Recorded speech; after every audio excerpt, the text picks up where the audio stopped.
Falece un veciño de Rianxo no seu tractor ao sufrir unha indisposición. Cando chegaron os bombeiros non puderon reanimalo, aínda practicándolle a maniobra de reanimación cardiopulmonar.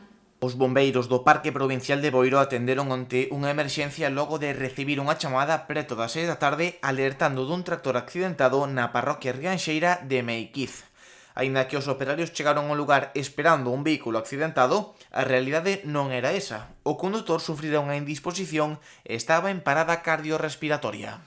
En principio era un accidente de tractor, e cando chegamos ali do que se trataba era de que unha persona se estaba indisposta no tractor, quixo baixar del e as constantes que tiña cando chegamos a que estaba en parada cardiorrespiratoria e procedemos a colocar o DS e a facer reanimación durante 15 minutos. Os efectivos de bombeiros xa estaban en Rianxo para atender outra urxencia, polo que a resposta a este incidente foi rápida. Malia practicarlle a manobra de reanimación cardiopulmonar ao home, nada puderon facer por salvarlle a vida. No, o que lle debeu de pasar foi que se puxo indisposto, quixo baixar do tractor, por eso se encontraba fora del, e non tiña ningún outro tipo de problema físico ni nada.